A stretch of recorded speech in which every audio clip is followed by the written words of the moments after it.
আসসালামু আলাইকুম বন্ধুরা, রাগী স্বামী গল্পের ১৯ নম্বর পর্ব নিয়ে এলাম।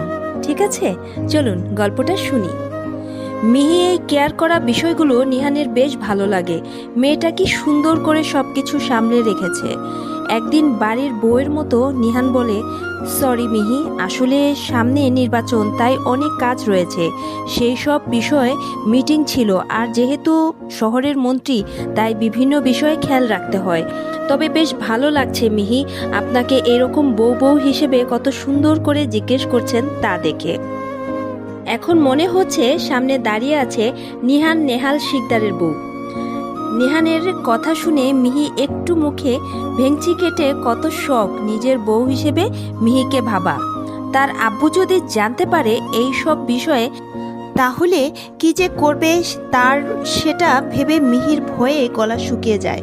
মিহি বলে, এই মিহি কারো বউ না, বুঝতে পারলেন? এখন পরিবারের অবস্থা ভালো না, তাই সব দায়িত্ব আমি পালন করছি।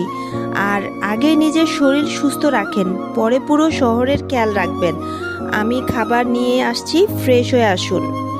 নিহান ওয়াশরুম থেকে বেরিয়ে আসে আর মিহি ওর জন্য খাবার নিয়ে আসে। নিহান খেতে বসে যায়, তবে দুটো থালা দেখে নিহান বুঝতে পারে মিহিও খায় নাই। সত্যি মেয়েটা যে কি করে না। নিহান বলে, মিহি আপনি খাবার খান নাই কেন এখনো? আপনাকে না বলেছি কালকে?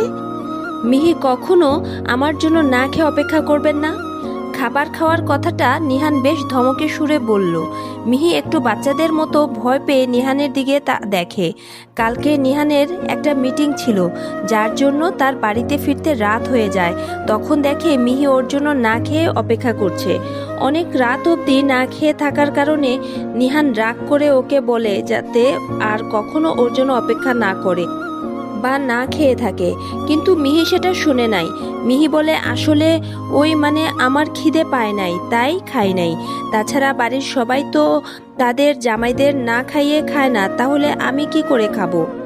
নিহান এই জামাই কথাটা শুনে বেশ খুশি হয়, তবে সেটা প্রকাশ করে না, কারণ এই মেয়ের সাথে একটু হেসে কথা বললে তাহলে কালকে থেকে এরকম আবার করবে। নিহান বলে, বাড়ির সবাই তার জামাইয়ের জন্য অপেক্ষা করে, কারণ তারা তাদের বিয়ে মন থেকে মেনে নেয়, আর আপনি তো আমাকে কেউ মনে করেন না।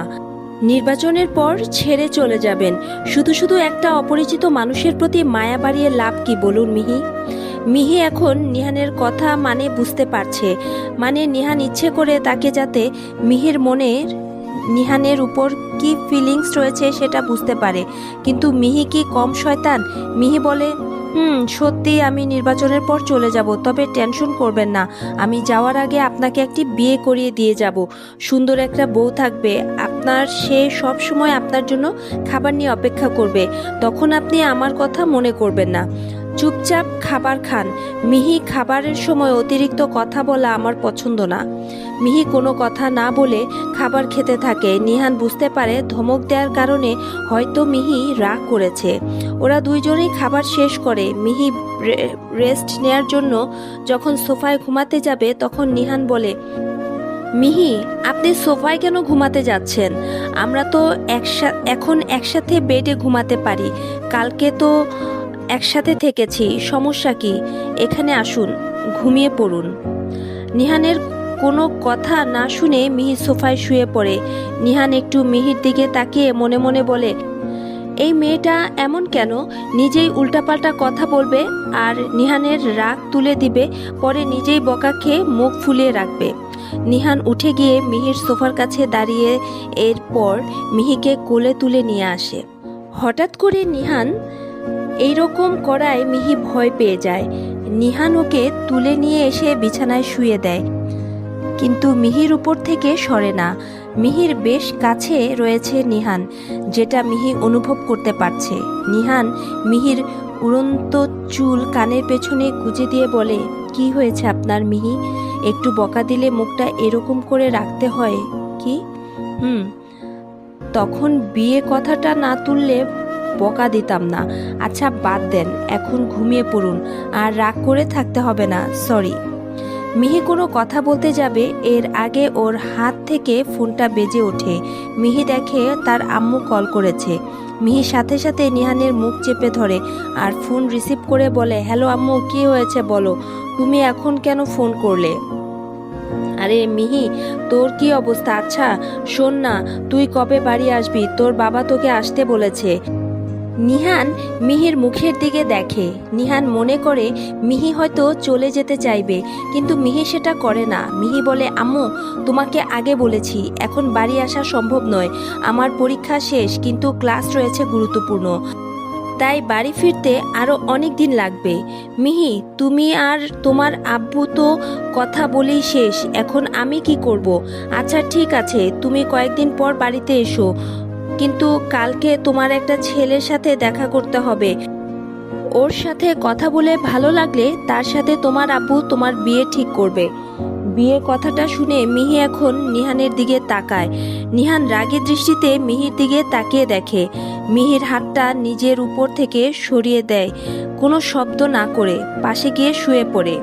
মিহি একটা শুকনো ঢোক গিলে তার মাকে বলে, আম্মু তুমি কি বলছো এসব? বিয়ে মানে? ছেলের সাথে দেখা করব মানে? তোমাকে না বলেছি এইসব বিয়ে করতে চাই না আমি? তাহলে কেন বলছো এইসব কথা? আর আমি কোনো ছেলের সাথে কালকে দেখা করতে পারবো না। আব্বুকে বলো বিয়ের কথা মাথায় না আনতে এখন। দেখো মিহি, আমি তোমার আব্বুকে কোনো কথা বলতে পারবো না, তুমি বলো ফোন করে ওনাকে। আর যদি বাড়িতে এখন না আসতে চাও তাহলে চুপচাপ ছেলের সাথে দেখা করো, তোমার কোনো কথা শুনতে চাই না। আর সেই ছেলের ছবি আর ঠিকানা তোমার ফোনে দিয়ে দিব কালকে। গ্রিন রেস্টুরেন্টে দেখা করবে তোমরা। ওকে আম্মু, ঠিক আছে।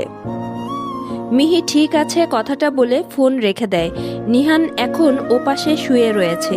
মিহি একটু ভয় করছে, তবু নিহানকে ডেকে বলে, নিহান আপনাকে আগে বলেছি আমার আব্বু অনেক রাগী, তাই যেতে হবে, কি করার আছে। কিন্তু টেনশন করবেন না, ছেলে ভালো হলেও আমি রিজেক্ট করে দিব, কিন্তু যেতে হবেই। মিহি, আপনি আপনার হবু স্বামীর সাথে কি করবেন সেটা আমি কি করে জানি? আর বেশি টেনশন করবেন না, ছেলে পছন্দ হলে বিয়ে করতে পারেন। নির্বাচন চলে এসেছে সামনে, তাই বেশি দিন আমার সাথে থেকে সাফার করতে হবে না। না, আমি সেটা বলতে চাই না। আচ্ছা আপনি কি কালকে আমার সাথে যাবেন? কেন, আপনার ভাই হয়ে ছেলের সাথে মিট করতে হবে কি? সামনে নির্বাচন, আমার অনেক কাজ রয়েছে, সো আমি বিজি থাকবো, অন্য কাউকে নিয়ে যান। মিহি বুঝতে পারে সে একটা ঝামেলায় ফেসে গেছে। এখন যে কি হবে তার। নিহানের যা রাগ। গল্পটা চলবে।